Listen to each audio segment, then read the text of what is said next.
నమస్కారం. ఆర్యావర్తం అకాడమీ కుటుంబ సభ్యులందరికీ ఆహ్వానం. నేను దేవి బొల్శెట్టి. ఈ వీడియోలో మనం ఒక ముఖ్యమైన విషయం తెలుసుకుందాం. ఒక రాజ్యంలో రాజుగారు నేను అడిగే ప్రశ్నలకు సరైన సమాధానం చెప్పిన వారికి బహుమానం ఇస్తానని, సరైన సమాధానం చెప్పకపోతే వారిని దండిస్తానని మంత్రి గారికి చెప్పి రాజ్యమంతా చాటింపు వేయించారు. అప్పుడు రాజుగారి ప్రశ్నలకు ఒక పండితుని యొక్క శిష్యుడు నేను సమాధానం చెప్తాను అని ముందుకు వచ్చాడు. అప్పుడు రాజుగారు సరే అన్నారు. రాజుగారు శిష్యుణ్ణి మొదటి ప్రశ్న వేశారు.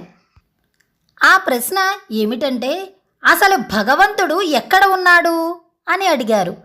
అప్పుడు ఆ శిష్యుడు మహారాజు గారితో, మహారాజా, మీ మొదటి ప్రశ్నకు సమాధానంగా నాకు ఒక గిన్నెతో పాలు తెప్పించి ఇవ్వండి అని అభ్యర్థించాడు. అప్పుడు రాజుగారు మంత్రి గారిని ఆదేశించారు. మంత్రిగారు ఒక గిన్నెతో పాలు తెప్పించారు. శిష్యుడు, మహారాజా, ఈ పాలలో వెన్న ఉన్నదని మీరు నమ్ముతున్నారా? ఉంటే ఎక్కడ ఉంది? కనబడడం లేదే అని మహారాజు గారిని శిష్యుడు ప్రశ్నించాడు. అప్పుడు మహారాజు గారు, పాలలో వెన్న ఉన్నదనే విషయం యథార్థము. అయితే వెన్నను చూడాలంటే పాలను తోడుపెట్టి పెరుగుగా మార్చాలి. పెరుగును చిలికితే వెన్న కనబడుతుంది అని మహారాజు గారు సమాధానం చెప్పారు. అప్పుడు శిష్యుడు, అవును కదా మహారాజా, అలాగే ఈ విశ్వమనే క్షీర భాండాగారంలో భగవంతుడు అంతా నిండి ఉన్నారు. ఈ విశ్వమనే భాండములో విచారణ అనే కవ్వముతో మధిస్తే అణువణువున ఆ భగవంతుడే దర్శనమిస్తాడు. అందుకే ఈశ్వర సర్వభూతానాం అనోరణీయాం మహతో మహీం. భగవంతుడు సర్వాంతర్యామి మహారాజా అని సమాధానం చెప్పాడు. ఈసారి మహారాజు గారు రెండవ ప్రశ్నను అడిగారు. అదేమిటంటే, భగవంతుడు ఎవరిని చూస్తూ ఉంటాడు అని అడిగారు. అప్పుడు శిష్యుడు మహారాజు గారితో, మహారాజా, ఈ ప్రశ్నకు సమాధానంగా నాకు ఒక కొవ్వొత్తి అలాగే అగ్గిపెట్టెను తెప్పించండి అని అడిగాడు. మహారాజు గారు వెంటనే తెప్పించారు.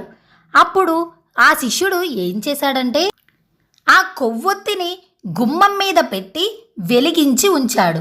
మహారాజు గారితో ఇలా అంటున్నాడు, మహారాజా, ఈ దీపపు వెలుగు ఎవరిని చూస్తూ ఉంది అని అడిగాడు.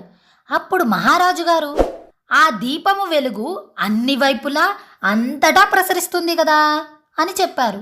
అప్పుడు శిష్యుడు, మహారాజా, భగవంతుని దృష్టి కూడా అన్ని వైపులా అంతటా ప్రసరిస్తుంది మహారాజా. మీరడిగిన రెండవ ప్రశ్నకు సమాధానం ఇదే కదా అని చెప్పారు. అప్పుడు మహారాజు గారు చాలా ఆశ్చర్యపోయారు. తరువాత మహారాజు గారు మూడవ ప్రశ్న అడిగారు. అదేమిటంటే, అసలు భగవంతుడు ఏం చేస్తూ ఉంటారు అని అడిగారు. అప్పుడు శిష్యుడు ఏమంటున్నాడంటే, మహారాజా, ఇక్కడ ఈ ప్రశ్నలకు సమాధానాన్ని వివరించే నేను ఒక గురువును, ప్రశ్నించే మీరు ఒక శిష్యుడు. గురువు ఉన్నత స్థానంలో కూర్చోవాలి, శిష్యుడు కింద కూర్చుని ప్రశ్నించాలి. ఈ ప్రశ్నకు సమాధానం నేను చెప్పాలంటే దయచేసి మీ ఉన్నత స్థానాన్ని నాకు ఇవ్వండి అని అడిగాడు. అప్పుడు రాజుగారు వెంటనే సరే అని ఆ శిష్యునికి ఉన్నత స్థానం ఇచ్చి తాను కింద కూర్చున్నారు. మహారాజు గారు కింద కూర్చున్న తరువాత శిష్యుడు, మహారాజా, దేవుడు చేసే పని కూడా ఇదే. అంటే ఎవరి యోగ్యతను బట్టి, హృదయ పరిపక్వతను బట్టి, వారి ఆచరణను బట్టి వారికి తగిన స్థాయిని ఆ పరమాత్మ అందిస్తారు అని సమాధానం చెప్పాడు. రాజుగారు ఆశ్చర్యపోయి అమితానందముతో సంతృప్తి చెంది ఆ శిష్యునికి తగిన పారితోషికాన్ని ఇప్పించారు. చూశారు కదా అండి. ఈ వీడియో గనుక మీకు నచ్చినట్లయితే ఈ వీడియోని లైక్ చేసి షేర్ చేయండి. అలాగే మరిన్ని మోటివేషనల్ అండ్ ఇన్స్పైరింగ్ వీడియోస్ కోసం మన ఛానల్ని సబ్స్క్రైబ్ చేసుకుని బెల్ ఐకాన్ని క్లిక్ చేయండి.